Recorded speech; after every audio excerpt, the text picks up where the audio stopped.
ఓకేనండి, మంచిది. మనం 3 టాపిక్స్ ఇన్ గాడ్స్ ప్రేయర్లో మనం చూసాం. దేవుడు మనకు నేర్పించిన ప్రార్థనలో మనం 3 టాపిక్ చూసాం. ఇప్పుడు 4th పాయింట్ మనం చూడబోతున్నాం. డిజైర్. ఓకే, మనం ప్రార్థించే విషయాలు మన కోరికై ఉండాలి. నేను మీకు ముందే చెప్పిన విషయం, అది గుర్తుపెట్టుకోండి. Okay, give us today our daily bread. మనము వాక్య భాగాన్ని చదివితే కనుక మా అనుదిన ఆహారము నేడు మాకు దయచేయము అని చెప్పి యేసుప్రభు వారు అక్కడ చెప్పడం జరిగిందండి. దీని ఉద్దేశం ఏంటంటే, దీని అర్థం ఏంటంటే, చాలామంది మన పాస్టర్స్ ఏమనుకుంటారంటే, ఎస్పెషల్లీ పెంటికోస్టల్ చర్చెస్కి సంబంధించిన పాస్టర్లు అండ్ సేవకులు ఏమనుకుంటారంటే, దేవుడు ఆయన్ని తన వాక్యాన్ని దయచేయమని, తన వాక్యాన్ని వినిపింపచేయమని, దేవుని సేవకుని నోటి మాట నుండి దేవుని సేవకుని అతన్ని సిలువ చోటును మరుగుపరిచి అతనిలో నుండి జలపు ఊటలుగా దేవుని మాటలు వినిపింపచేయండి మాకు అని చెప్పి చాలామంది అనుకుంటారు. ఇది సహజంగా అందరికీ ఉన్న భావన.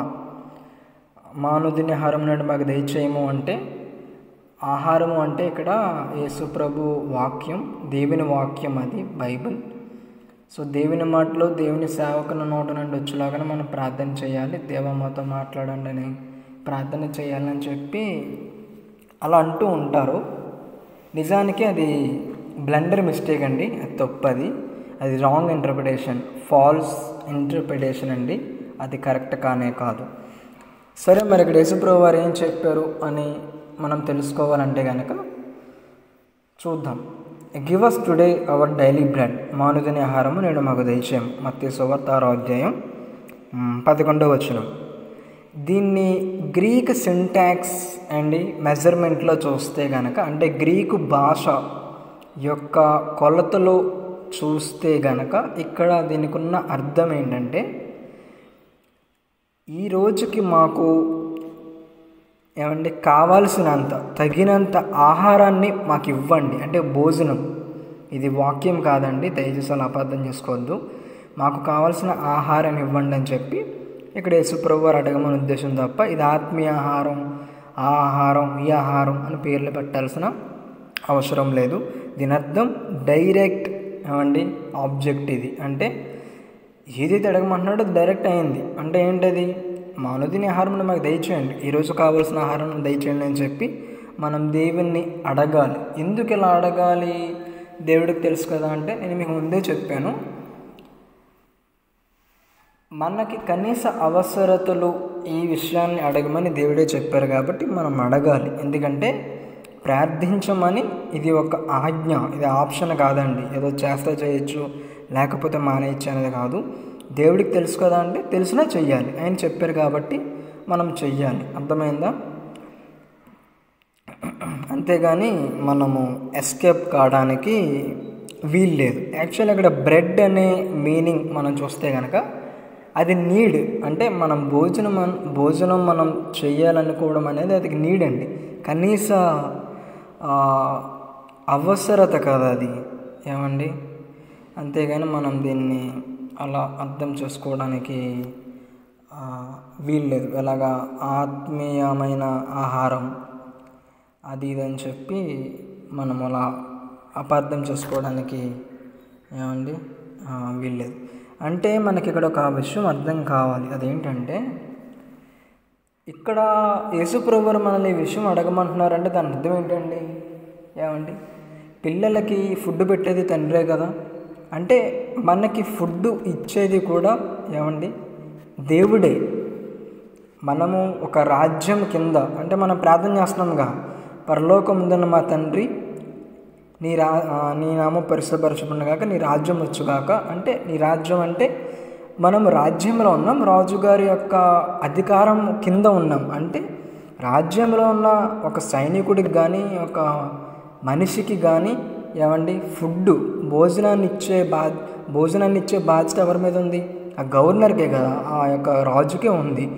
దీని అర్థం ఏంటంటే మనము దేవుని యొక్క రాజ్యం కింద ఆయన సరెండరెన్స్లో, ఆయన ప్రెజెన్స్లో ఉన్నాం కాబట్టి we have to ask. Okay, మనము అడగవలసిందే, అడిగి దాన్ని మనం పొందవలసిందే.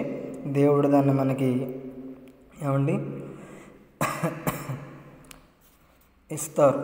అది దీని మీనింగ్. యాక్చువల్లీ మనం దీన్ని ప్రతిరోజు మన ప్రార్థనలో అడిగి తీరవలసిందే. అలాగని చెప్పి మీలో చాలామందికి ఈ డౌట్ రావచ్చు, అంటే దేవుడు అడగమన్నారు కదా, మనకి ఇస్తా అన్నారు కదా అని.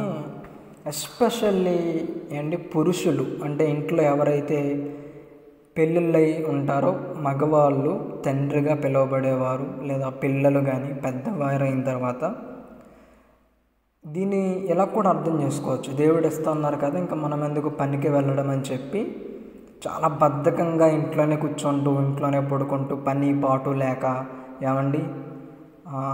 అబద్ధాలు ఆడుతూ పని దొరకట్లేదు అని అదని ఇదని చెప్పుకుంటూ తిరిగే బ్యాచ్ ఉంటుంది. దయచేసి వాళ్ళ కోసం కాదు, అటువంటి భ్రష్టుల కోసం ఈ వాక్యం కాదండి. దయచేసి అర్థం చేసుకోండి. అటువంటి భ్రష్టులను గూర్చిన విషయం అయితే యేసుప్రభువు చెప్పలేదు. దీని ఉద్దేశం వేరు. అదేంటంటే ఇక్కడ మన కోరిక, అంటే మనము దేవుని మీదే ఆధారపడుతున్నామన్న డిపెండెన్సీ, అర్థమైందా? అది దేవునికి మనము కొనపరచాలి, సొసైటీ అర్థం చేసుకోవాలి. దాని అర్థం అది. ఎస్పెషల్లీ ఇది ఫస్ట్ సెంచరీలో బాగా అప్లికేబుల్ అవుతుందండి. ఎందుకంటే ఈ రోజుల్లో మనం కష్టపడుతున్నాం, మనకు అన్నీ ఉన్నాయి, మనకు పర్వాలా బాగుంది. కానీ ఫస్ట్ సెంచరీ సంఘం అలా కాదు కదా. మొదటి శతాబ్దం క్రీస్తు సంఘం అలా కాదు కదండి. అందరూ హతసాక్షులు అవుతున్నారు, ఆస్తుపాస్తులు అందరూ లాక్కొని సంఘాన్ని ద్వేషించి దూషించి చంపేస్తున్నారు. అటువంటి టైంలో వీళ్ళకి ఎక్కువ అవసరం వచ్చింది. ఇప్పుడు ఫర్ ఎగ్జాంపుల్ మన Myanmar, Manipur states and countries చూడండి, ఎంత ఇబ్బంది పడుతున్నాయి. వాళ్ళు క్రైస్తవులంతా హింసిస్తున్నారు. అటువంటి వాళ్ళకి ఇది ఎస్పెషల్లీ దాన్ని అప్లికేబుల్ అవ్వుద్ది. అంతేగాని ఇంట్లో కూర్చొని ఖాళీగా దున్నపోతుల్లా తినేసి ఆడవాళ్ళు కష్టపడి తీసుకొస్తుంటే సిగ్గు శరం చంపుకొని ఇంట్లో కూర్చుంటారు చూడండి, వాళ్ళ కోసం కాదు. అటువంటి సిగ్గు శరం మానవత్వం లేని మనుషులు మృగాల వల్లే ప్రవర్తిస్తారు చూడండి, ఆ ఈడియట్స్ కోసం కాదు, ఆ ఎదవల కోసం అయితే అసలు యేసుప్రభువు వారి విషయం చెప్పలేదండి. మంచిగా వాక్యాన్ని అర్థం చేసుకోవడానికి ప్రయత్నించేయండి. అకార్డింగ్ టు బైబిల్ ప్రకారంగా మనిషి కష్టపడాలి, పురుషుడు కష్టపడాలి. అది దేవుడు పురుషుడిపై ఇచ్చిన బాధ్యత, భాగ్యం అది. అందుకే పౌలు గారు అంటారు, నాకు రెఫరెన్స్ గుర్తులేదు ఎగ్జాక్ట్గా, మీలో ఎవడైనా కష్టపడకపోతే వాడికి భోజనం పెట్టకండాడు, అనర్హుడు భోజనం చేయడానికి. అది నాన్ సెన్స్. అది అందరూ కష్టపడాలని చెప్పి పౌలు గారు చేసిన స్టేట్మెంట్ అక్కడ. దేవుడు కూడా మనకి ఇచ్చిన పనిని, బాధ్యతను, ఆబ్లిగేషన్ మనం జ్ఞాపకం చేసుకుంటే మనము కష్టపడాలి. బాయ్స్ ఎస్పెషల్లీ, మగోళ్ళు ఇంట్లో ఎవరైతే ఉన్నారో కష్టపడాలి. రోజు పనికి వెళ్ళకుండా ఇంట్లో కూర్చొని అటువంటి భ్రష్టుల కోసం అయితే ఈ వాక్యం కాదు. దయచేసి అర్థం చేసుకోండి. దేవుడు బద్ధకస్తుల్ని, లేజీ పీపుల్ని, అటువంటి బ్లడీ రాస్కెల్స్ని దేవుడు హేట్ చేస్తాడు, అందులో డౌట్ లేదు. Next one. ఓకే, ఇక్కడ నేను ఒక స్టేట్మెంట్ రాశాను, మనం చూద్దాం. Either interrogatives is why need to ask God. Okay, మనం ఇది ఆల్రెడీ చూసామండి. అంటే దేవుడు మనల్ని అడగద్దన్నారు కదా, ఎందుకు అడగాలని. So I think no need to read it. Okay, దాని తర్వాత పౌలు గారు ఒక మాట అంటారు, 1 తిమోతి పత్రిక 6వ అధ్యాయంలో వచ్చిన. అక్కడ ఏంటంటే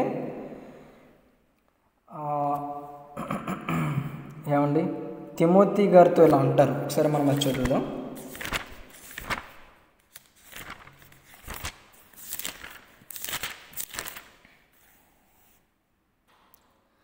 మనం ఈ లోకములోనికి ఏమీ తేలేదు, దీనిలో నుండి ఏమీ తీసుకొని పోలేము, కాగా అణ్వస్త్రములు గలవరమై ఉండి వాటితో తృప్తి పొంది ఉందాము. ఓకే, దీని అర్థం ఏంటంటే ఒక విశ్వాసి తాను కలిగిన అన్న వస్త్రములు కలిగి తృప్తి పొంది ఉందము అంటే చాలా క్లియర్. మనకి ఏదైతే ఉందో అది తిని తృప్తి కలిగి ఉందాం. ఎందుకంటే మనకు హోప్ ఉంది, నిరీక్షణ ఉంది. ఈ లోకం శాశ్వతం కాదు, మనం యేసు దగ్గరికి వెళ్తాం, అది మనకు శాశ్వత రాజ్యం అని. సో దానికోసం మనం కష్టపడాలండి. బైబిల్ ప్రకారంగా కష్టపడి ఆస్తుని సమకూర్చుకోవడంలో తప్పు లేదు. కానీ మన హృదయ అభిలాష, మన కోరిక ఏమై ఉండాలంటే, మేము అలా సంపాదిస్తున్నామంటే దానికి కారకులు కూడా మీరే దాన్ని మాకు ఇస్తున్నారని మనం ఆయనకి చెప్పాలి. ఇది అబద్ధం కాదు, నేను కష్టపడుతున్నాను దేవుడు నాకు ఇచ్చేది ఏంటి అలా అనుకోవద్దు. మనము కష్టపడుతున్నామంటే మనకి చేతులు ఉన్నాయి, కాళ్ళు ఉన్నాయి, అంటే మైండ్ మనకు పనిచేస్తుంది. ఇవన్నీ పనిచేస్తున్నాయంటే మనకు సుఖమైన ఆరోగ్యం ఉంది. అది ఉందంటే దాని కారకులు ఎవరు? ద్వితీయోపదేశకాండం 32:29 ప్రకారం స్వస్థపరచువాడును నేనే, గాయపరచువాడును నేనే. అంటే మనకు స్వస్థ ఇచ్చింది ఎవరు? అలా మనం థియాలజికల్గా అర్థం చేసుకుంటే కనుక ఇది ఆన్సర్ వస్తుంది. ఓకే, మనం నెక్స్ట్ పాయింట్లోకి వెళ్దాం.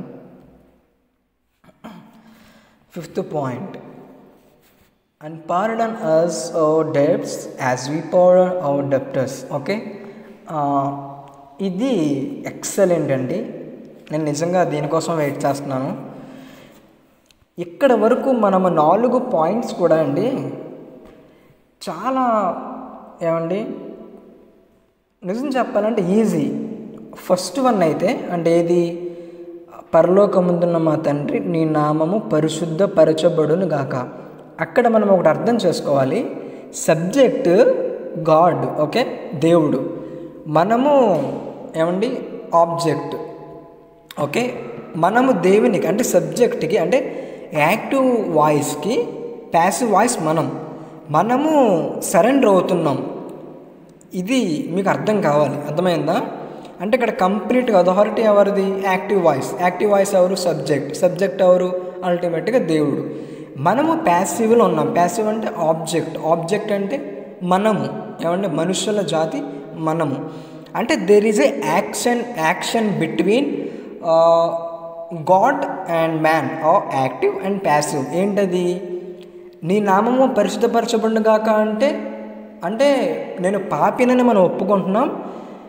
మనము we like to be separate from the worldly things and world. Okay, అంటే మనము పాపము నుండి, పాపేచ్ఛల నుండి సపరేట్గా ఉండాలని ఆశపడుతున్నా మా కోరిక మనకు ఉంది. అంటే దెర్ ఈజ్ ఎ యాక్షన్.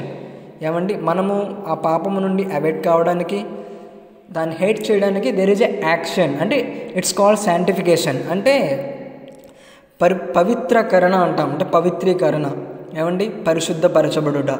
అక్కడ యాక్షన్ టేక్స్ ప్లేస్. అర్థమైందా మీకు?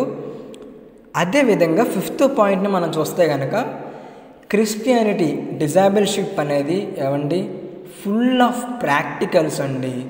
థియరీ ఎంత ఇంపార్టెంటో మనకి ప్రాక్టికల్స్ కూడా అంతే ఇంపార్టెంట్. ఇక్కడ మనం ఒక విషయాన్ని గమనిస్తే కనుక ఇక్కడ వరకు ప్రార్థన బాగానే జరుగుతుంది, కానీ ఇక్కడి నుంచి ప్రార్థన కదలదు. 5వ పాయింట్ నుంచి. ఎందుకో తెలుసా? మీకు చెప్తా చూడండి. 5th పాయింట్లో యేసుప్రభువు అలా చెప్తున్నారు. ఏమని? And pardon us our debts as we pardon our debtors. అంటే ఒకసారి నేను తెలుగులో దాన్ని చదువుతాను చూడండి.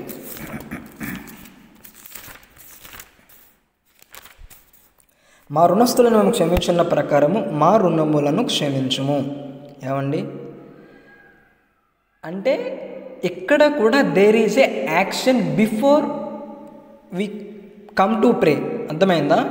అంటే మనము ప్రార్థించడానికి వచ్చే ముందు నువ్వు మోకాళ్ళు లేసి కానీ నించొని కానీ ఎలా చేసినా సరే ప్రార్థించే ముందు there should be takes place an action by you yourself. Okay, అంటే నీ ద్వారా ఒక కార్యం జరగాలి.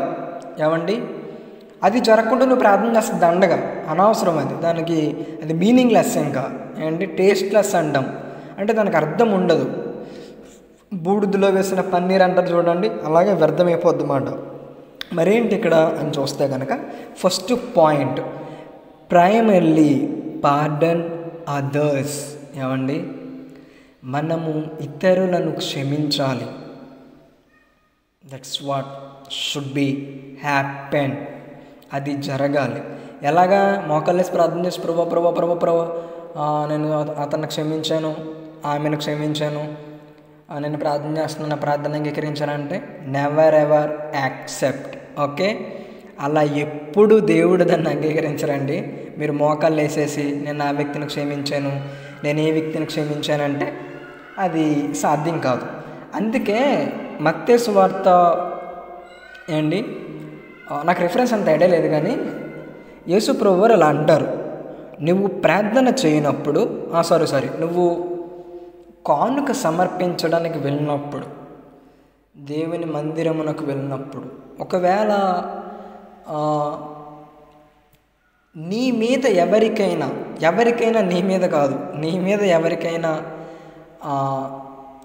శత్రుత్వం ఉందేమో, కోపం ఉందేమో, కాబట్టి నువ్వు వాళ్ళ దగ్గరికి వెళ్ళి వాళ్ళ దగ్గర నుంచి క్షమాపణ పొందుకొని వారితో సమాధానం పడి యేసుప్రభువారు అక్కడ ఏమంటారంటే ఎవరితోనైనా అసమాధానం ఉన్న ఎడల వారి దగ్గరికి వెళ్ళి వాళ్ళకి క్షమించమని అడిగి వాళ్ళతో సమాధానం పడి వాళ్ళ దగ్గర క్షమాపణ పొందుకొని వచ్చి అప్పుడు కానుక సమర్పించు. Then it will be accepted. అంతే కదండి, అప్పుడు అది అంగీకారయోగ్యం అవుతుంది, అంగీకరించబడుతుంది. అంతేగాని అవేమీ చేయకుండా మీరు వెళ్ళి కానుక సమర్పించిన దండగా. అదేవిధంగా ఇక్కడ యేసుప్రభువారు ఏమన్నారంటే, మా రుణస్థులను క్షమించున్న ప్రకారం మా రుణములను క్షమించము. అంటే యేసుప్రభువారు ఒక ఉపమానం చెప్తారు. ఏమని? ఒకడు రాజుగారికి ఎంత అప్పు ఉంటే రాజుగారు అన్ని చెరసల్లో వేస్తారు, వాడు తీర్చలేకపోతే కనుక రాజుగారు అతన్ని క్షమిస్తాడు. ఆ దాసుడు ఏం చేస్తాడు? బయటికి వెళ్ళి తనకు వచ్చి ఉన్న ఆ 10 రూపాయలు 20 రూపాయలు వచ్చి ఉన్న వాడిని పట్టుకొని కాలరట్టుకొని వాడిని హింసించి ఆ డబ్బులు ఇవ్వలేదని చెప్పి చెరసాల్లో పెట్టేస్తాడు. పోలీసులకు చెప్పి చెరసాల్లో పెట్టిస్తాడు. అప్పుడు రాజుగారికి తెలిసి ఇలా వచ్చి అంటారు, ఏమని? ఇంత 1000 రూపాయల అప్పు నేను తీర్చాను, ఆ 10 రూపాయలు 20 రూపాయల అప్పు వాడికి నువ్వు తీర్చలేవు అని చెప్పి అపనమ్మకమైన దాసుడు అని చెప్పి వాడిని బ్లేమ్ చేయడం జరుగుతుంది. ఇక్కడ ఏంటంటే ఇట్స్ ఫుల్ ఆఫ్ ప్రాక్టికల్స్ అండి. ఓకేనా? అది గుర్తుపెట్టుకోండి గట్టిగా.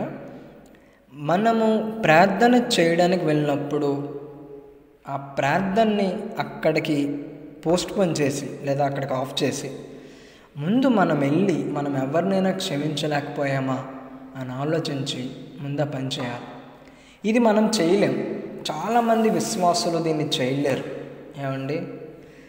వాళ్ళు ఎలా ఉన్నారు, వీళ్ళు ఎలా ఉన్నారు, నేను ఎలా క్షమిస్తానని అలాగెంత అన్యాయం చేశారు అని. ఇక్కడ నిజం చెప్పాలంటే సైకాలజికల్గా మనిషి దీనికి అగ్రీ కాలేడు అంత తొందరగా.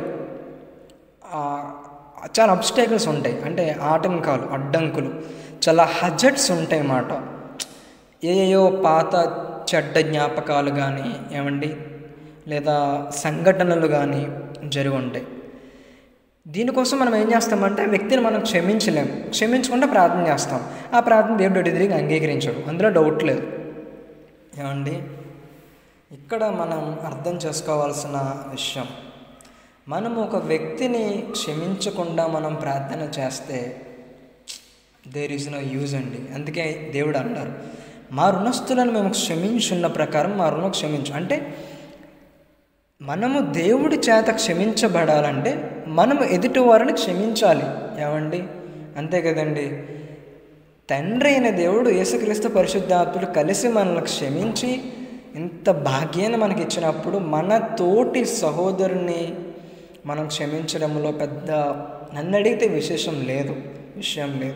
ఈ విషయాన్ని మనం ఆల్రెడీ మత్తయి సువార్త 7వ అధ్యాయం 7వ వచనంలో మనం చూసాం. నేను ఎక్కువ ఇక్కడ క్లారిటీ నేను మీకు ఇవ్వాలని నన్ను ఆశపడతలేదు. సో మనము ప్రార్థించడానికి వెళ్ళినప్పుడు మనము క్షమించుకుంటూ ఉంటే కనుక ఆ ప్రార్థన అంగీకారం కాదు. It's full of practical. మనం అది చేయవలసిందే. అంటే మన లైఫ్ని చూపిస్తున్నామండి. దీని అర్థం ఏంటి? ఇందులో కూడా మనం వేసేనే చూపిస్తున్నాం. ఇందులో కూడా మనం దేవుడే కనిపిస్తారు. It is God centred. మనము కాదండి. మనము క్షమించేటట్లు చేసింది కూడా దేవుడే కదా. ఆ జ్ఞానోదయం మనకు కల్పించింది, ఏమంటే క్షమించాలనే ఆలోచన ఇచ్చింది కూడా దేవుడే. కాబట్టి ఇక్కడ కూడా కనిపించేది దేవుడే. Okay, next point, it's most expensive and difficult thing in a డిజైబుల్. మనం అదే చూసాం, ఇది చాలా కష్టమండి ఎదుటి వారిని క్షమించడం అనేది. బట్ స్టిల్ ఏమండి మనము క్షమించాలి. అది దేవుడు మనకు చేసిన పని కాబట్టి మనం దాన్ని మనం ఎదుటి వారికి చేయాలి. థర్డ్ పాయింట్ అండి, good relationship is most prominent. ఏమండి ఇక్కడ మనము ఒక విషయాన్ని జ్ఞాపకం చేసుకోవాలి, అది చాలా ఇంపార్టెంట్.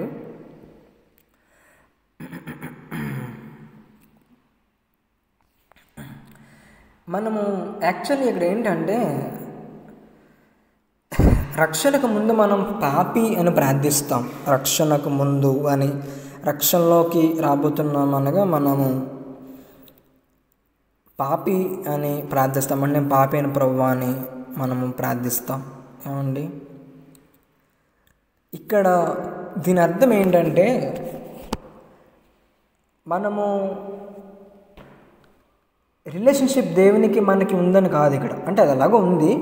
ఇక్కడ అదర్ థింగ్ ఏంటి అని కానీ మనం ఆలోచిస్తే అండి,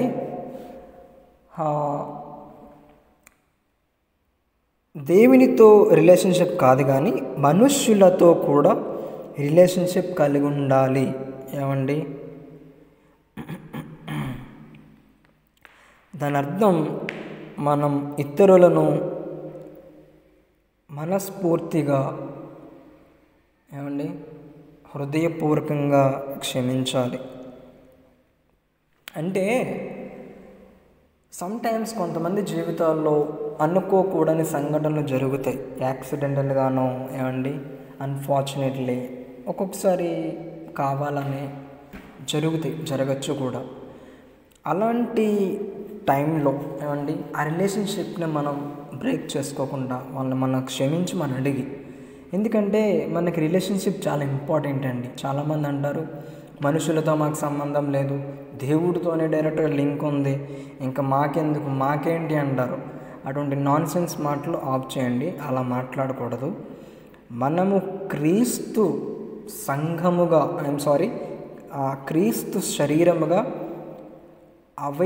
అవయముల వలె కట్టబడుచున్నాం. అంటే రిలేషన్ ఉంది కదా, బంధం ఉంది, మీకు నాకు ఏమండి మీకు మాకు బంధం ఉంది. అటువంటి టైంలో కొన్ని మిస్టేక్స్ జరుగుతాయి, కొన్ని ఇబ్బందులు వస్తాయి, మిస్అండర్స్టాండింగ్స్ వస్తాయి, ప్రాబ్లమ్స్ వస్తాయి. అంత మాత్రాన రిలేషన్ని బ్రేక్ చేసుకోకూడదండి, అది కరెక్ట్ కాదు. ఏమండి ఆ రిలేషన్ని మనం నిలబెట్టుకోవాలి, ఆ రిలేషన్ని మనం కాపాడుకోవాలి, దాన్ని మనం చూపించాలి. అంటే మనం ఒక వ్యక్తిని క్షమిస్తున్నాము అంటే మనం అల్టిమేట్గా యేసుని చూపిస్తున్నామని అర్థం. మోరోవర్ ఆ వ్యక్తిని మనతో సమానంగా భావిస్తున్నాం, అది ఇక్కడ దీని అర్థం. ఏమండి ఎప్పుడు మనం ఒక వ్యక్తిని క్షమించగలం, ఎప్పుడు ఒక వ్యక్తిని మనం మళ్ళీ తిరిగి చేర్చుకోగలం అంటే ఎప్పుడైతే ఆ వ్యక్తిని మనతో సమానంగా చూస్తామో, ఆ వ్యక్తి నేను ఈక్వల్ ఏమండి అనుకుంటాము. ఎప్పుడైతే ఎదుటివారిని మనం క్షమించడానికి ఇష్టపడతామో అప్పుడే మనం క్షమించగలం, ఆ వ్యక్తిని మనం ఏమండి ప్రేమించగలం. ఎదుటివారిని ఎప్పుడు తప్పుడు ఉద్దేశంతో చూడకూడదండి, దట్స్ రాంగ్. ఓకే, అది చాలా తప్పు. కానీ నా క్యారెక్టర్, నా స్పిరిచువల్ లైఫ్ ఎలా ఉంది, నా ప్రవర్తన విధానం ఎలా ఉందన్నది మనం అది చూసుకోవాలండి. మనము కానీ ఎదుటి వ్యక్తిని క్షమించలేకపోతే దేవుడు మన ప్రార్థనని ఎటు తిరిగి అంగీకరించడని దయచేసి జ్ఞాపకం ఉంచుకోండి. ఏమండి ప్రార్థన అనేది ఏమండి మన జీవితంలో ఎంత ఇంపార్టెంట్ విషయాన్ని పోషిస్తుందో మనందరికీ తెలుసు. ఓకే, మనము 4th పాయింట్ చూస్తే కనుక prayer is life style. Okay, prayer is life style, should become habit and this is unlimited thing. Okay, ప్రార్థన అనేది మనకి ఏమండి ఇది ఒక లైఫ్ స్టైల్గా మారాలి, అంతేగాని అప్పుడప్పుడు చేసేది కాదు. ఇది ఒక అలవాటుగా మారాలి. ఇది మనలో ఎప్పుడు అలా ఉంటూనే ఉండాలి తప్ప ఇది బ్రేక్ అయిపోయి ఆగిపోవడానికి వీల్లేదు. మత్తయి సువార్త 18వ అధ్యాయం ఏమండి మనం ఆల్రెడీ చూసాం. We should pardon perfectly and forget. ఏమండి మనము ఒక వ్యక్తిని హృదయపూర్వకంగా సంపూర్ణంగా మనము క్షమించాలి, ఆ విషయం మర్చిపోవాలి కూడా. అది అగాపే ప్రేమలో ఉన్న గొప్ప మూల్యమైన సంగతి. ఇది మనకి ప్రపంచంలో ఎక్కడ దొరకదండి. ఓన్లీ డిజైబుల్షిప్లోనే, ఓన్లీ క్రీస్తులోనే, క్రీస్తు ద్వారానే దొరుకుతుంది తప్ప ఇది బయట ఎక్కడ కూడా మనకి దొరకదు. ఓకే, తర్వాత పాయింట్ నేను చూస్తున్నాను చూడండి. Prayer is not only words but 2 deeds from heart. Okay, దీని అర్థం ఏంటంటే ప్రార్థన అనేది మాటలు కాదు. అంటే మనం మోకరించేసి పరలోకమందున్న మా తండ్రి నీ నామము పరిశుద్ధపరచబడుగాక, మరణస్తులను మేము క్షమించిన ప్రక్కన మమ్మల్ని క్షమించి, మేము ఏదో ఒక టెంపుల్లో బ్రాహ్మణ పూజారి బ్రాహ్మణ గుడిలో శతకోపం పెట్టేదో ఆశీర్వాదం ఇచ్చి ఏమండి ఏదో 4 శ్లోకాలు పలికేస్తే దాని తర్వాత మనం వెళ్ళి మనం పూజ చేసుకొని మన గొంతమ్మ కోరికలన్నీ కోరుకొని మళ్ళీ బయటకు వెళ్ళిపోయి మామూలు లైఫే. ఇది అలా కాదు. క్రైస్తవ ప్రార్థన అన్నది అలా కాదండి.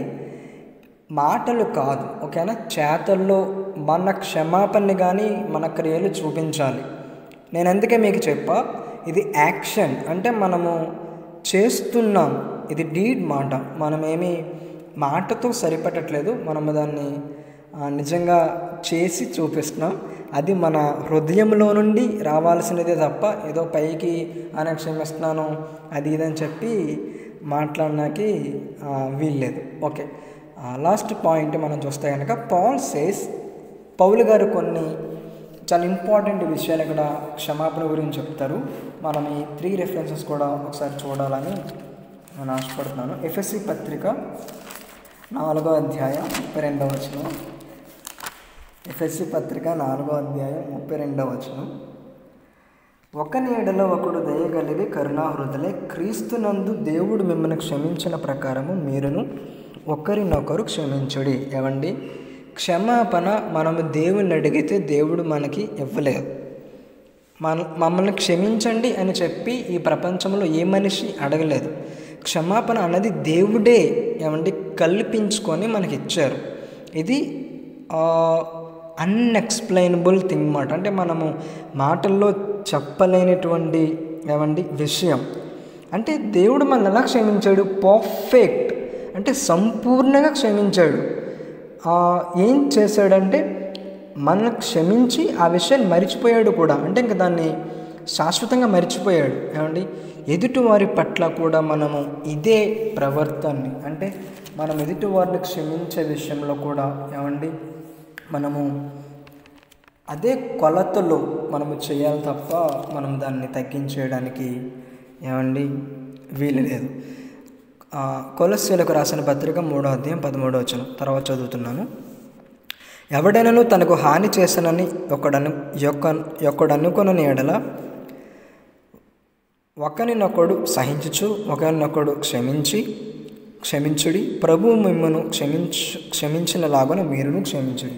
ఎంత క్లియర్గా ఉందండి. మన పట్ల ఎవరైనా ఒకవేళ తప్పుడుగా ప్రవర్తిస్తే మన చర్చిలో కానీ మీ లైఫ్లో మీ ఫ్రెండ్స్లో మీ కుటుంబాల్లో ఎవరైనా కనుక అలా చేస్తే ఏమండి మనము అలా యేసు మనల్ని క్షమించిన విధంగా మనము క్షమించగలిగితే ఏమండి మన ప్రార్థన అంగీకరించబడుతుంది.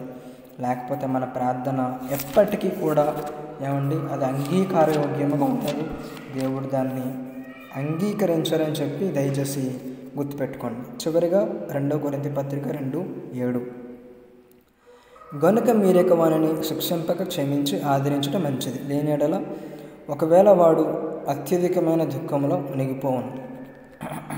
ఏమండి మనము ఒకరినొకరు క్షమించుకొని ఏమండి మనము క్రీస్తులో ఉన్నాం కాబట్టి మనము ముందుకు వెళ్ళాలి తప్ప మనం ఏదో మాటలకే దీన్ని వదిలేయకూడదు. అది ఇక్కడ యేసయ్య చెప్పాలి అనుకుంటున్న విషయం అండి. ఓకే, మనం నెక్స్ట్ స్లైడ్కి వెళ్దాం. Okay, desire lead us not into temptation but delivers from evil. మత్తయి సువార్త 6:13 ఉంటుంది కదా, మమ్మల్ని శోధన నుండి తేకకి నుండి తప్పించమని చెప్పి. Okay, which means pray to not fall into temptations. Greek word ఏమండి, పీరాస్మోస్, టు టెస్ట్ అప్రూవ్. ఇక్కడ గ్రీక్ పదం ఏంటంటే పీరాస్మోస్. ఓకే, అంటే టు టెస్ట్ అప్రూవ్. దీని అర్థం ఇక్కడ దేవుడు మనల్ని శోధనలోకి తెస్తాడని కాదు, దేవుడు మనల్ని శోధనలోకి తేడండి, దేవుడు మనల్ని టెస్ట్ చేస్తాడు. అటువంటి సందర్భాల్లో నేను ఆల్రెడీ మీకు చెప్పా, సాతాను కూడా దేవుని చేతిలో ఒక వెపనే. అర్థమైంది కదా, వాడు కూడా ఒక సాధనం కాబట్టి ఏమండి శోధనలు అనేవి వస్తాయి. దీని అర్థం ఏంటంటే మనము శోధనలో పడిపోకుండా అలా ఉండులాగున ఏమండి మాకు శక్తిని దయచేయండి. అంటే ఆ శక్తి కూడా ఎక్కడి నుంచి రావాలి? దేవుడి దగ్గర నుంచే. మనకు శోధనలు వస్తాయి కదండి, సాతాను ఎర్రలు వేస్తూ ఉంటాడు అండి, పాపంలో పడకుండా ట్రై చేస్తూ ఉంటాడు. అటువంటి టైంలో కూడా మేము పడిపోకుండా మమ్మల్ని కాపాడండి అని మనం సమర్పించుకొని ఆ డిజైర్ మనకు ఉండాలి. అంటే మనం పాపంలో పడిపోకూడదు అన్న డిజైర్తో మనం ఉండి ఏమండి మమ్మల్ని కాపాడండి అని చెప్పి ఆయన సరెండరెన్స్కి ఒప్పుకొని ఆయన అడగాలి. అది ఇక్కడ యాక్చువల్లీ యేసుప్రభు వారు చెప్పాలనుకుంటున్న ఏమండి విషయం. ఇక్కడ 2 థింగ్స్ ఉన్నాయండి, మనం ఆ 2 థింగ్స్ని కూడా ఆలోచిద్దాం. అదేంటంటే first positive, next one negative. మీరు చూస్తున్నారు కదా, పాజిటివ్ అండ్ నెగటివ్. ఏమండి పాజిటివ్లో మనం ఒకసారి చూస్తే కనుక జేమ్స్ 1:2-3, యాకోబు పత్రిక 1వ అధ్యాయం 2-3 వచనాలు. నా సహోదరులారా, మీ విశ్వాసమునకు కలుగు పరీక్ష ఓర్పును పుట్టించనని ఎరిగి మీరు నానా విధములైన శోధనలలో పడినప్పుడు అది మహా ఆనందమని ఎంచుకోనడి. ఓకే, ఇక్కడ మాట్లాడుతుంది యాక్చువల్లీ ఈ యొక్క చార్ట్ ఉద్దేశం, అంటే దీని ఉద్దేశం ఏంటంటే పాజిటివ్ అండ్ నెగిటివ్. టెంప్టేషన్ అన్నది 2 టైప్స్ అండి, మనం అది పాజిటివ్ నెగిటివ్ చూస్తున్నాం. అందులో positive persecutions of physical. Okay, శ్రమలు అనేవి ఫిజికల్గా వస్తాయి, అవి ట్రిబులేషన్స్ అంటాం కదా, లేదా ట్రయల్స్ అంటాం. ఈ ఏమండి శ్రమలు అనేవి ఫిజికల్గా వస్తూ ఉంటాయి. ఓకే, అది యాక్చువల్లీ ఇక్కడ యాకోబు మాట్లాడుతున్న విషయం ఏంటంటే ఈ విషయం మాట, ఏది ఫిజికల్గా, అంటే ఈ వచనాల్లో 1వ అధ్యాయం 2-3 వచనాల్లో. ఎందుకంటే అప్పుడు ఫస్ట్ సెంచరీ చర్చ్, అంటే మొదటి శతాబ్దపు సంఘం ఏమండి ఘోరమైన చాలా దారుణమైన శ్రమల గుండా వెళ్తుంది కాబట్టి దానికోసం ఇక్కడ యాకోబు గారు అంటున్నారు ఏమని, పర్సిక్యూషన్స్ ఆర్ ఫిజికల్. ఏమండి అందుకు ఆయన ఏమంటున్నారంటే మీరు సహనము ఓర్పు కలిగి ఉండండి, అది మహా ఆనందం అని ఎంచుకోండి అని చెప్పి ఇక్కడ ఆయన అంటున్నారు. ఓకే, నెక్స్ట్ పాయింట్ మనం చూసాం, third point, God himself allowed either persecutions or temptations to test like the gold. Okay, ఏమండి దేవుడే కావాలని శ్రమలను కష్టాలని విశ్వాస జీవితంలో ప్రవేశపెడతాడు. అదే మనం సంఘ చరిత్రలో చూడబోతున్నాం. ఏమండి దేవుడే కావాలని వాటిని మన జీవితంలో ఇన్వాల్వ్ చేస్తాడు. ఏమండి వాటిని మన జీవితాల్లో పెడతాడు. ఎందుకు అంటే ఒక్క కంసాలి బంగారాన్ని మెరుగుపెట్టి బంగారంలో ఉన్న మాలిన్యాన్ని బయటకు తీయడానికి బంగారాన్ని అగ్నిలో ఎలా అయితే పెడతాడో, మనలో ఉన్న ఆ పాపాన్ని ఆ చెడ్డ క్రియలను తీసివేసి ఆ నేచర్, గాడ్లీ నేచర్ని ఒక సొసైటీకి చూపించడానికి మంచి త్యాగపూరితమైన ఒక శిష్యుణ్ణి బయటకు తీసుకురావడానికి దేవుడే కావాలని చెప్పి ఆ విషయాల్ని మనకి ఆయనే కావాలని ఇస్తాడండి శ్రమలు అనేవి. అంతేగాని శ్రమలు అనేవి చాలామంది అనుకుంటారు సాతాను గడిస్తాడు, వాడే చేస్తాడు, వాడే చంపేస్తాడు అనుకుంటారు. వాడికి అంత సీన్ లేదండి. నేను ఆల్రెడీ మీకు ఆ విషయాలను నేను చెప్పాను. ఈ శ్రమలు భౌతికమైనవి, నేను అదే మీకు చెప్పాను.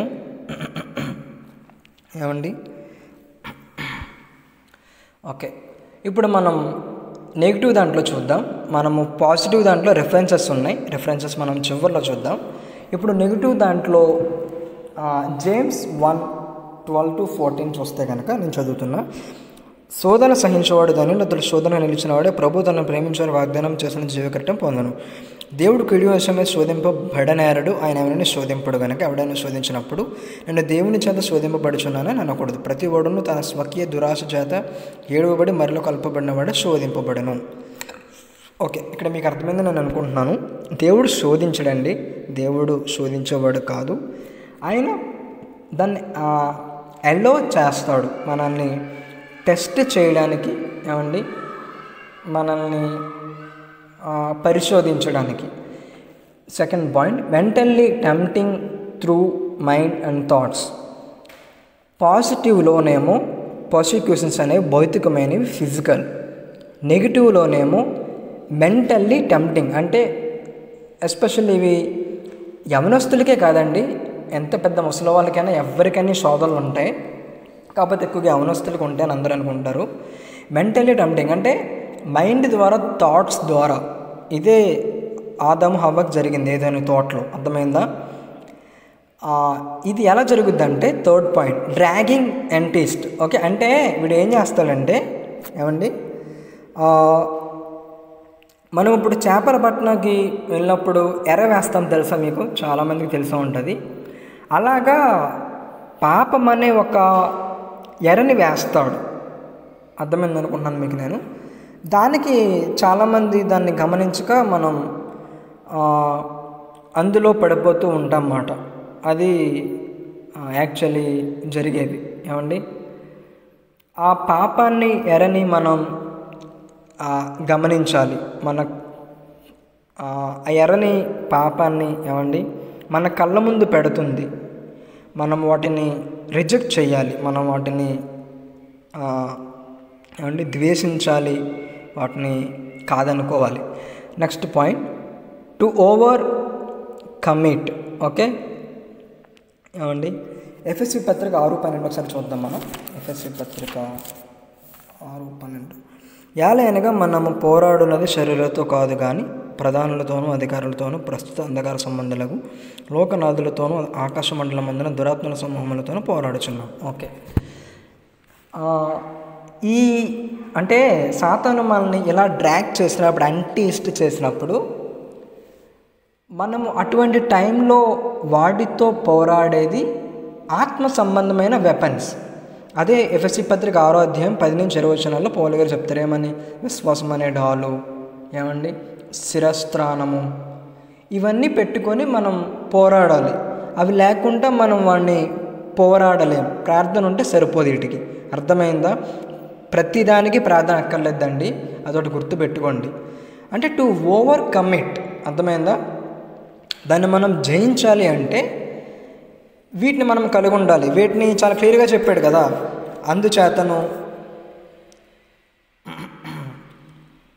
అందుచేతను మీరు ఆపద్దినమందు వారిని ఎదిరించుటకు సమస్తము నెరవేర్చిన వారు నిలబడ్డకు శక్తిమంతులైనట్టు దేవుడు సర్వాంగ కవచనం ధరించుకున్నాడు. అలాగనగా మీ నడుమునకు సత్యమును దట్టుకట్టుకొని నీతిని మైమరువు తొడుగుకొని పాదములకు సమాధాన సువార్త వలన సిద్ధ మనసును జోడు తొడుగుకొని లోబడి ఇవన్నీ గాక విశ్వాసమును ఢాలు పట్టుకొనిడి దానితో మీరు దుష్టుని జయించున్నారు. మరియు రక్షణైన శిరస్త్రాణమును దేవుని వాక్యమును ఆత్మ ఖడ్గమును ధరించుకునండి. ఏమండి, మనము పోరాడునది శారీర సంబంధితులతో కాదు. అదే పౌలు గారు చెప్తారు 6వ అధ్యాయం 10వ వచనం ఎఫెసీ పత్రిక. మరి ఎవరితో పోరాడుతున్నాం? అపవాది ఏమండి సమూహముతో, ఆకాశ మండలమందున్న అంధకార సంబంధమగు ఏమండి దురాత్మల సమూహంతో మనం పోరాడుతున్నాం. కాబట్టి వాడు ఇన్విజిబుల్ కదా, వాడు కనిపించడు కదండి. వాడిని జయించాలంటే ఇక్కడ మనం ప్రార్థన చేస్తే సరిపోదు. ఏంటి మరి అవి ఉండాలి. ఏవి? రక్షణ శిరస్త్రాణము, ఏమంటే విశ్వాసమైన డాలు, దేవుని వాక్యమైన ఆత్మకట్టం, ఇవి ఉండాలి. అవి ఉంటే అప్పుడు మనం ప్రార్థన చేస్తే ఇవి నెరవేరుతాయి. అంటే ఇవి మనలో ఉన్నాయి కాబట్టి వాడిని మనం జయించగలం. అంతేగాని ఉత్తిన వెళ్ళి ఇవేమి లేకుండా, ఒక విశ్వాసం లేకుండా, ఏమండి ఒక వాక్యంలో మనకి పట్టుదల లేకుండా, ఏమీ లేకుండా మనం వాడిని జయించలేం. అది అసాధ్యం అండి, జరగదు అది. ఇది ఇక్కడ యేసుప్రభువు వారు చెప్తున్న విషయం. Okay, last point, overcome mind mental battle by having this all. ఇది మనము జయించాలి అంటే మనము ఖచ్చితంగా వీటిని కలిగి ఉండాలి. ఏవి? ఈ నెగిటివ్ అంటే ఈ శోధనని సాతానుగాడు పెడుతున్న ఏమండి ఆ శోధనని మనం జయించాలి అంటే దాన్ని మనం ఖచ్చితంగా ఓవర్కమ్ చేయాలంటే మనకి వెపన్స్ ఉండాలన్నమాట. అంటే ఇన్విజిబుల్ స్పిరిచువల్ వెపన్స్, అవి లేకుండా మనం సాధించలేం. ఇక్కడ నేను నెగిటివ్ అన్నాను కదా అని నా ఉద్దేశం ఏంటంటే పాజిటివ్, నెగిటివ్. పాజిటివ్ అన్నది పర్సిక్యూషన్స్ ఆఫ్ ఫిజికల్ అంటే భౌతికమైన శ్రమలు. నెగిటివ్ అన్నది మెంటల్గా, ఒక వ్యక్తి మెంటల్గా మైండ్లో థాట్స్లో ఇబ్బంది పడతాడు, స్ట్రగుల్ అవుతాడు. అది నా ఉద్దేశం ఇక్కడ. మీకు అర్థమైందో నేను అనుకుంటున్నాను. ఓకే, ఇప్పుడు పాజిటివ్లో మనం ఫిలిప్పీ పత్రికలో పౌలు గారు ఇచ్చిన రెఫరెన్సెస్ని చూద్దాం. అప్పుడు ఫిలిప్పీ పత్రిక 1వ అధ్యాయం 30వ వచనం. క్రీస్తునందు విశ్వాసం ఉంచుట మాత్రమే గాక ఆయన పక్షమున శ్రమపడుటయు ఆయన పక్షమున మీకు అనుగ్రహింపబడెను. ఏమండి, ఇక్కడ మనకి పౌలు గారు ఇచ్చిన ఈ రెఫరెన్స్, ఓకే, దీని ఉద్దేశం ఏంటి అంటే యాక్చువల్లీ ఏమండి మనకి ఫిజికల్గా వచ్చే పర్సిక్యూషన్స్ అంటే శ్రమల్ని జయించాలి అంటే ఈ శ్రమల్లో మనము ఉన్నాము. ఏమండి ఇక్కడ మీకు ఒక విషయం అర్థం కావాలి. అదేంటంటే మనము శ్రమ నుండి పారిపోకూడదు, శ్రమల్లో నిలబడాలి. అదే షడ్రక్ మేషక్ అబేద్నెగో దానియేలు చేసింది. సింహానబోన్లో ఏమండి అగ్నిగుండంలో వేసినప్పుడు పారిపోలేదు. అది భౌతికమైంది, అది ఫిజికల్ ఏమండి శ్రమ, అది పారిపోలేదు. కానీ జోసెఫ్ దగ్గరికి పోతీఫర్ భార్య వచ్చి తప్పు చేద్దామన్నప్పుడు అక్కడ నుండి ఆయన పారిపోయాడు. అది టెంప్టేషన్, శోధన. ఏమండి అంటే అక్కడి నుంచి మనం పారిపోవాలి, శ్రమల్లో నిలబడాలి, శోధన నుంచి పారిపోవాలి. ఎప్పుడు గుర్తుపెట్టుకోండి, ఇవి రెండు రివర్స్లో జరిగితే చాలా ఘోరంగా ఉంటాయి కాన్సిక్వెన్సెస్. అంటే మనం శ్రమల్లో పారిపోయి శోధనలో నిలబడితే కనుక అబ్సల్యూట్లీ ఏమండి రాంగ్ జరుగుద్ది. అదేంటో నాకు తెలిసి మీకు అర్థమే ఉంటుందని చెప్పి నేను అనుకుంటున్నాను. ఏమండి మనము శోధనలో ఉన్నప్పుడు శోధన జయించాలంటే మనకి ప్రార్థన, దేవుని వాక్యం, విశ్వాసం, ఈ మూడు చాలా ఇంపార్టెంట్. అదే అక్కడ పౌలు గారు మనకి చెప్పడం ఏమండి జరిగింది. అయితే ఫిలిప్పీ పత్రిక 1వ అధ్యాయం 30వ వచనంలో ఉన్న ప్రకారం యేసు ప్రభువునందు మనం విశ్వాసం ఉంచటమే గాక ఆయన కోసం శ్రమపడే భాగ్యము కూడా మనపై మోపబడింది. అంటే ఏదో సింపుల్గా మనం దేవుని నమ్మాం, మేము విశ్వాసం, మేము క్రీస్తు వారం అని చెప్పుకోవడానికి కాదు. ఆ క్రెడెన్షియల్స్ గురించి అందరికీ ప్రకటన చేసుకోవడానికి ఏంటి టీవీల్లోని టీవీ ప్రోగ్రాంలో స్పీకర్స్ అలా చెప్పుకోవడం కోసం కాదండి. అదేంటంటే మనం అలా ఉన్నప్పుడు ఆ వచ్చే ఆ శ్రమల్ని అంటే ఆ కష్టాలని కానీ దేవుని కోసం భరించే ఆ శ్రమల్ని ఏమండి మనము బేర్ చేయాలి, అంటే భరించాలి, వాటిని ఫేస్ చేయాలి. ఈవెన్ వీలైతే వాటితో కలిసి వాటిలో ప్రభు కోసం చావడానికి ఇష్టపడాలి. అదే కదండి 12 మంది శిష్యులు అండి, పౌలు గారు మొదటి సంఘం అండి, ఫస్ట్ సెంచరీ కూడా చేసింది అదే. ఎంత ఘోరంగా చంపారో తెలుసండి. ఇదంతా మీరు చర్చ్ హిస్టరీలో చదువుతారు, ఆశ్చర్యపోతారండి. అంటే నిజంగా అంత ఘోరంగా 12 మంది శిష్యుల్ని ఏమండి, పౌలు గారిని, పేతురు గారిని అయితే ఘోరంగా చంపారు. వాళ్ళు ఏమి అక్కడి నుంచి పారిపోలేదండి, వాళ్ళు మహా ఆనందంగా ఎంచుకున్నారు దాన్ని. ఏమండి, చాలా హ్యాపీగా దాన్ని ఎంచుకొని వాళ్ళు ప్రభు కోసం అలా కావడానికి వాళ్ళు ఇష్టపడ్డారు. అది చాలా ఆశ్చర్యకరమైన విషయం అండి.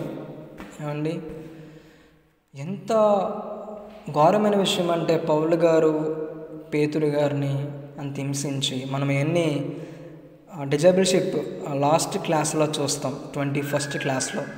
ఏమండి 19 to 20, 21 ఆ క్లాసెస్లో మనం చూస్తాం డిసేబుల్స్ గురించి. ఏమండి, ప్రభు కోసం మనం నిలబడాలండి శ్రమల్లో. ఈవెన్ అవసరమైతే చావడానికి కూడా మనం సిద్ధపడాలి. ఓకే, మీకు ఇక్కడ 6వ పాయింట్ అర్థమైందని అనుకుంటున్నాను. Lead us not into temptation but deliver us from evil. Okay, శోధన అనేవి 2 types, ఒకటి పాజిటివ్, నెగిటివ్. అంటే ఫిజికల్ అండ్ మెంటల్. ఫిజికల్ అంటే పర్సిక్యూషన్స్, ఫిజికల్ అంటే ఇవి భౌతికంగా వస్తాయి, మనం వాటిలో నిలబడాలి, ప్రభు కోసం వాటిని భరించాలి. అది మన భాగ్యం అండి, భారంగా భావించకండి. దేవుడు మన కోసం ఇచ్చిన భాగ్యం అది. వీలైతే మనం మరణము నొందడానికి కూడా మనం ఇష్టపడాలి. శోధన వచ్చినప్పుడు శోధన నుంచి మనం పారిపోవాలి, ఆ థాట్స్ నుంచి కానీ, ఆ మైండ్ ఏమండి వాటి నుంచి. ఎందుకంటే సాతాను అక్కడ మనకి ఎరవేసి దాని నుంచి, దేవుని వాక్యం నుంచి మనల్ని తప్పించాలనుకుంటాడు. కాబట్టి invisible weapons of spirituality, okay, ఆత్మీయమైన ఏమండి సాధనాలతో ఏమండి మనం వాటిని జయించాలి, ఆ థాట్స్ని. ఓకే, మనం నెక్స్ట్ స్లైడ్కి వెళ్దాం. ఇది 6 పాయింట్స్ యొక్క మీనింగ్ అండి. నాకు తెలిసి మీకు అర్థమైందని నేను అనుకుంటున్నా. ఓకే, ఇప్పుడు మనం ఈ 6 పాయింట్స్ చూసాం కదా. ఇక్కడ మనకి ఏంటంటే ఒక విషయాన్ని నేను మీకు జ్ఞాపకం చేయాలని ఆశపడుతున్నాను. ఏమండి, ఎస్పెషల్లీ 6th పాయింట్ మీరు గుర్తుపెట్టుకోండి. మీ జీవితంలో మీరు ఎలా, ఒకవేళ నిజంగా మీరు అటువంటి భౌతికమైన శ్రమల్లో ఉంటే నిజంగా దేవునికి వందనాలండి. మీ అంత భాగ్యవంతులు లేరు. ఎందుకంటే మాకు ఎటు తిరిగి అంత భాగ్యం, ప్రభు కోసం ఫిజికల్గా భరించేంత భాగ్యం మాకు లేదు. ఇంకా అంత అడ్వాన్స్డ్లోకి మేము వెళ్ళలేదు. ఒకవేళ మీరు ఉంటే కనుక చాలా సంతోషం. ఒకవేళ మీరు యవనస్తులైతే శోధనలు ఏమండి వస్తాయి, మెంటల్గా వస్తాయి, మీ ఫ్రెండ్స్ ద్వారా వస్తాయి. ఏమండి, సాతాను గడలు ఎరవేస్తూ ఉంటాడు మిమ్మల్ని దారి తప్పించడానికి.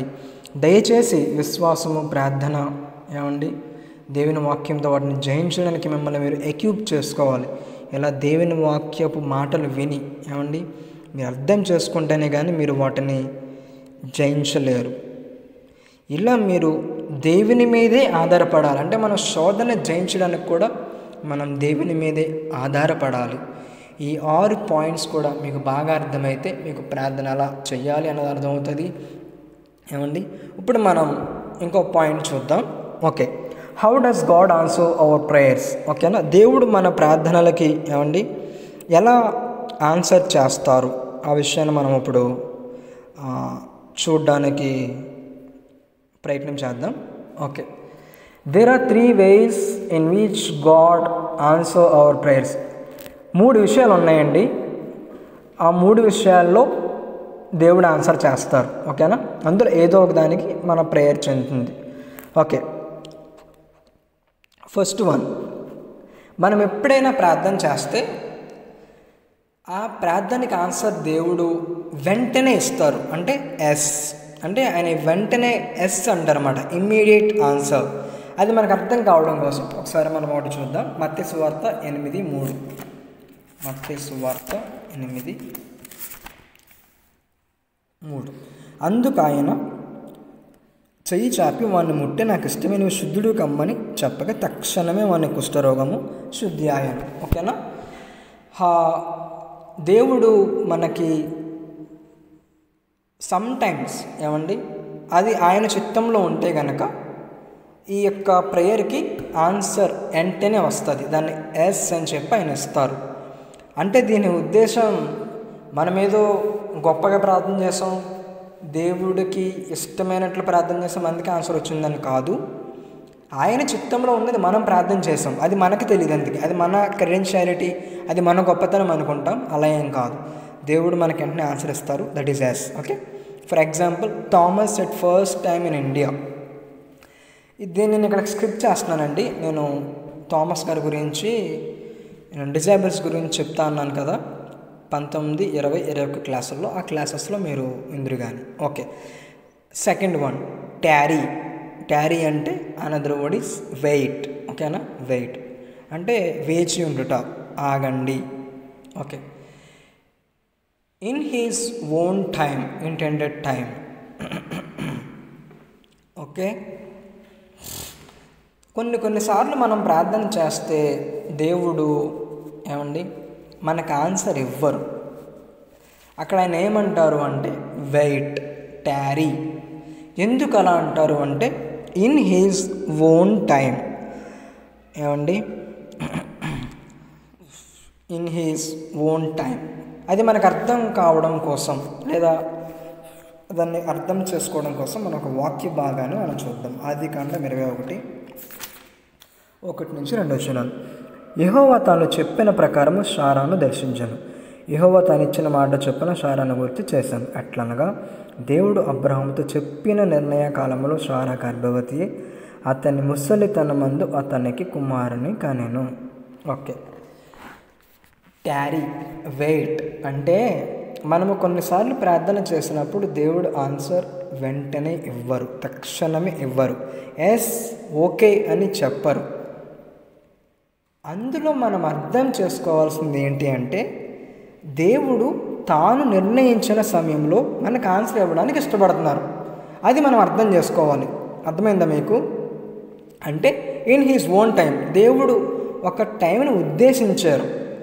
అబ్రహాము గారికి ఎప్పుడు ఇస్సాకుని ఇవ్వాలో అది ఆయన ఉద్దేశించారు, ఆ టైంలోనే ఇస్తారు.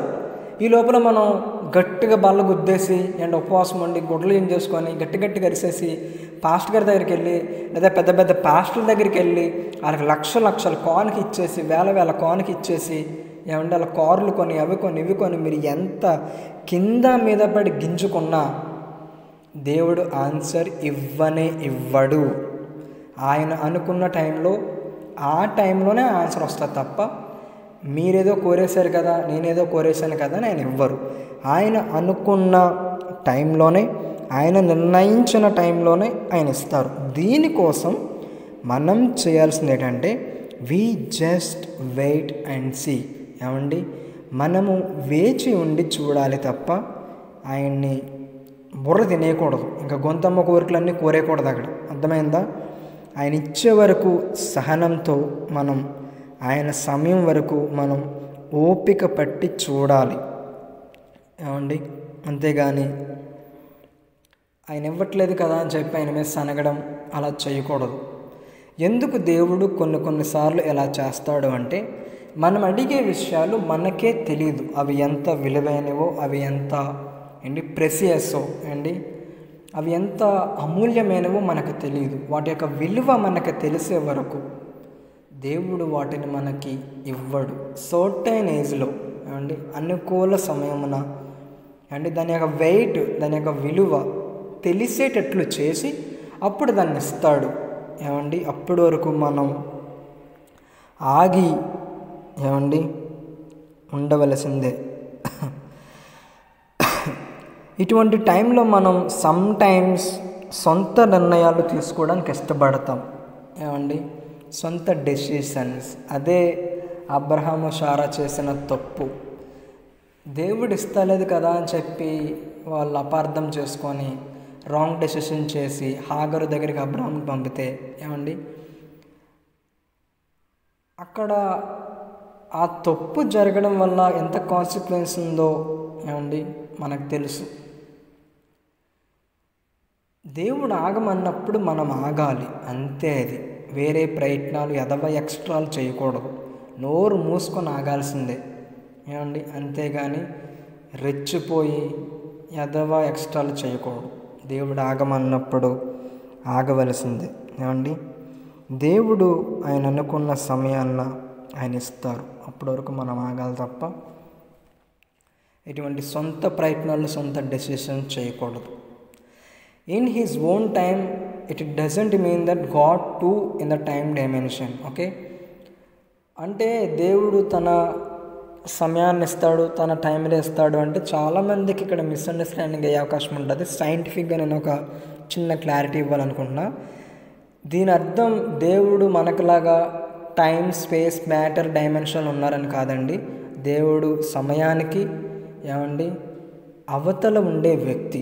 మనము టైంలో ఉన్నాం, ఏమండి?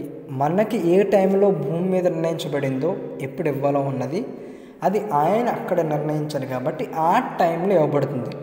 ఆ టైం కూడా ఆయన హ్యాండ్లోనే ఉంది. అది దాని ఉద్దేశం. ఆయన అనుకున్నారు ఈ టైంని ఇవ్వాలి అని చెప్పి. అప్పటి వరకు మనం వేచి ఉండాలి, అంతేగాని వేరే సొంత ప్రయత్నాలు చేయకూడదు. దాని విలువ మనకి అర్థం కావడం కోసమే, ఏమండి, దేవుడు వాటిని ఆఫ్ చేస్తారు తప్ప మనల్ని ఇబ్బంది పెట్టాలన్నది ఆయన యొక్క ఉద్దేశం కానే కాదు. నెక్స్ట్ స్లైడ్లోకి వెళ్దాం.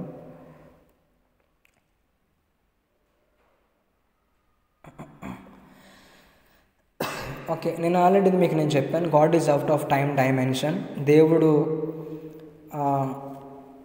టైం డైమెన్షన్లో ఉండే ఆయన కాదు, ఆయన టైంకి వెలుపల ఉండేవారు. టైమ్స్ని, సీజన్స్ని ఆయన మన కోసం చేశారు. నేను ఆల్రెడీ మీకు దీనికోసం ఎక్స్ప్లెనేషన్ ఇచ్చాను. ఓకే, థర్డ్ వన్ చూస్తే కనుక, how does God answer our prayers. Okay, మనం ఆల్రెడీ 2 పాయింట్ చూసాం. 1 ఎస్, దేవుడు తక్షణమే ఆన్సర్ ఇస్తారు. 2 వెయిట్ చేయమంటారు. 3 హీ విల్ సే నో, దేవుడు నో అంటారు డౌట్ లేకుండా.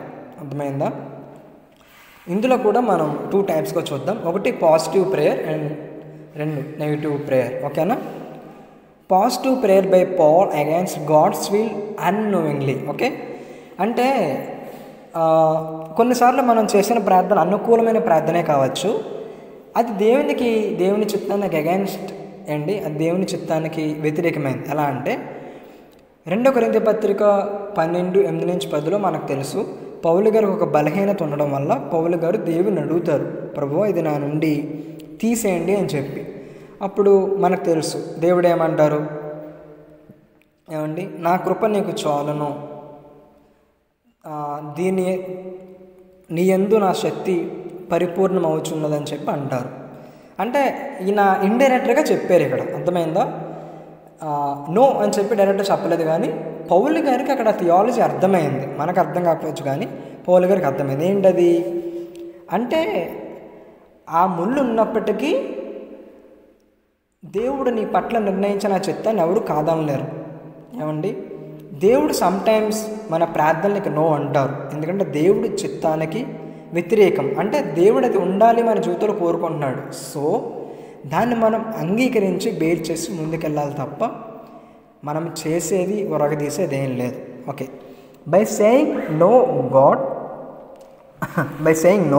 God teach something to relates and do greater things for God. ఏమండి, ఇక్కడ పౌలు గారితో నో అనడం ద్వారా పౌలు గారికి ఒక విషయం అర్థమైంది. ఏంటది? ఈ బలహీనత యందు దేవుడు దీన్ని తీయనప్పటికీ, దేవుడు నో అని చెప్పినప్పటికీ నన్ను దేవుడు అడ్వాన్స్డ్ లెవెల్ స్పిరిచువాలిటీలోకి తీసుకెళ్తున్నాడు, అంటే ఉన్నతమైన ఆత్మీయ స్థితిలోకి దేవుడు నన్ను తీసుకెళ్తున్నాడని పౌలు గారికి అర్థమైంది ఇక్కడ. అది మనకి పాజిటివ్ ప్రేయర్ బై పాల్. ఏమండి, అంటే దేవుడు నో చెప్పినప్పటికీ అది దేవుడి చిత్తం. ఏది? అది పౌలు గారి జీవితంలో ఉండడానికి. అదేవిధంగా మన జీవితంలో కొన్నిసార్లు దేవుడు నో అంటారు. అన్నంత మాత్రాన మనము దేవుడికి ఇష్టం లేదని కాదు, అది మనకు తగదు, అది దేవుడి చిత్తం, అది అలా కావడం. దాన్ని మనం భరించి దేవునికి కృతజ్ఞతలై ముందుకు వెళ్ళాలి తప్ప, ఏమండి, మనం క్వశ్చన్ చేయడానికి వీల్లేదు. మనం అలా వెళ్తే కనుక అద్భుతమైన, ఏమండి, రిజల్ట్స్ని మనం చూస్తాం. Okay, negative prayer by Balaam against God's will knowingly. పౌలు గారు అన్నోవింగ్లీ చేశారు, ఏంటి, ప్రభువై తీసేయండి అని. దేవుడు దానికి ఆన్సర్ ఇచ్చారు, ఏమని, నో. ఓకే, నెయ్. ఇప్పుడు మనం నెగిటివ్గా చూద్దాం. బాలాం గారు ఏం చేస్తారంటే ఇశ్రాయేల్ ప్రజల్ని శపించాలని చెప్పి ఇశ్రాయేల్ యొక్క శత్రువులు వచ్చి అడిగినప్పుడు బాలాంకి తెలుసు, ఏమని, దేవుని ప్రజల్ని శపించకూడదు, దేవుడు దాన్ని అంగీకరించాడు అని చెప్పి. తెలిసి కూడా వెళ్ళి ఏం చేస్తాడు, ఏమండి, వాళ్ళని శపిస్తాడు. కానీ ఆ శాపాలన్నీ కూడా ఆశీర్వాదంగా మారిపోతాయి. అది మనం చూస్తాం. అంటే ఇక్కడ బాలాము తెలిసి చేస్తున్నాడు. ఏమండి, ఒకటి గుర్తుపెట్టుకోండి, మనము తెలిసి చేసినా తెలియక చేసినా దేవుడు అనుకున్న దాన్ని మనం ఆపలేం. ఆయన నో అన్నదాన్ని మనం ఎస్ అనలేం. ఆయన నో అన్నదాన్ని మనం ఓపెన్ చేయలేం. ఆయన క్లోజ్ చేసిన దాన్ని మనం ఓపెన్ చేయలేం. ఇక్కడ బాలాము దేవునికి అగైన్స్ట్గా ప్రార్థన చేసినప్పటికీ, ఏమండి, ఇశ్రాయేలు శపించినప్పటికీ గాడ్ సెడ్ నో. ఓకే, ఎందుకంటే అది దేవుని చిత్తానికి విరుద్ధం, అది దేవుడు దాన్ని అంగీకరించరు. సో ఈ విషయాలు మీకు అర్థమైనాయని నేను ఆశపడుతున్నాను. మంచిది, సంతోషం.